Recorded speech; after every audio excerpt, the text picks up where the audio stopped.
Lalu bagaimana kondisi korban saat ini? Kita tanyakan langsung kepada Jimmy Simanjuntak, kuasa hukum keluarga korban penculikan. Selamat sore Pak Jimmy. Selamat sore Mas Wandi. Pak Jimmy, bagaimana kondisi F saat ini setelah diamankan? Keadaannya sehat ya, dan memang kondisinya saat ini kita sedang fokus untuk trauma healing ya, supaya dia bisa menjalani aktivitasnya lagi dengan baik. Oke, Pak Jimmy, bisa Anda ceritakan dulu bagaimana sebenarnya awal mula hubungan F dengan pelaku? Benarkah informasi bahwa sebenarnya F ini adalah kawan dekat dari pelaku, kawan dekat dari orang tua F?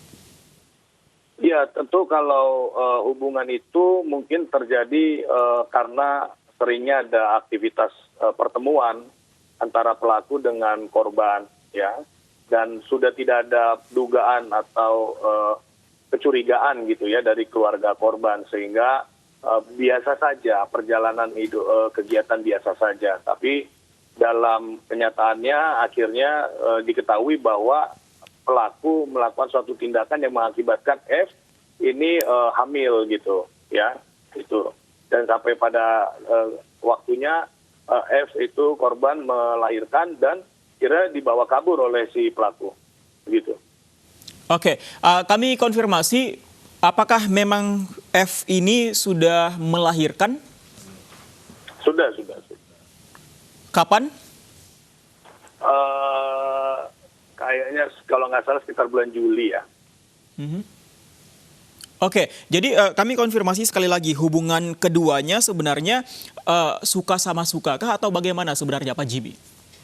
Iya, sebetulnya dibilang suka sama suka juga hampir tidak bisa dipastikan seperti itu ya, karena ya kita tahu sendiri anak umur 13 tahun, jadi F itu korban belum 14 tahun, baru nanti 27 Agustus ini 14 tahun gitu ya, artinya pada saat dia hamil itu masih 13 tahun, jadi saya ragu kalau ada kalimat suka dengan orang yang usianya sangat jauh berbeda, seperti pelaku itu kan 41 tahun ya, jadi kita tidak dalam kondisi itu, tetapi kita lagi coba mau meminta ya keterangan dari korban, dari F, kira-kira apa sih yang dijanjikan atau dilakukan si pelaku terhadap si F sehingga itu terjadi gitu. Oke, ini tentu akan menjadi dasar hukum juga untuk Anda sebagai kuasa hukum. Kalau begitu menurut Anda hubungan keduanya ini apa? Apakah ada pemaksaan? Ya, tentu itu yang akan didalami oleh pihak penyidik Polres Jakarta Barat, terlepas dari pemaksaan atau bujuk rayu ya. Karena Undang-Undang Perlindungan Anak itu juga menjelaskan di dalam pasal 76, tidak ada pun pemaksaan tapi dengan bujuk rayu yang mengakibatkan adanya satu tindakan yang berbuat percabulan dan lain sebagainya, kekerasan seksual dan lain sebagainya, itu juga sesuatu yang melanggar hukum gitu. Kalau kondisi sebelum dan setelah melahirkan, apa yang dinyatakan pelaku kepada keluarga korban? Apakah menyatakan akan bertanggung jawab atau bagaimana?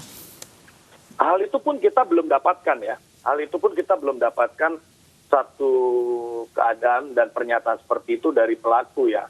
Tentu hal ini juga perlu kita lihat ya. Pelaku kan juga punya keluarga gitu ya. Tentu apa mungkin hal itu dilakukan sementara keluarganya ditinggalkan. Jadi bukan ke situ, dan itu juga belum mendapat satu kepastian dari pelaku. Gitu. Kalau setelah melahirkan, apa yang dilakukan pelaku? Apakah sempat menjenguk F dan anaknya atau sama sekali tidak pernah bertemu lagi atau bagaimana? Dari sisi keluarga tidak ada.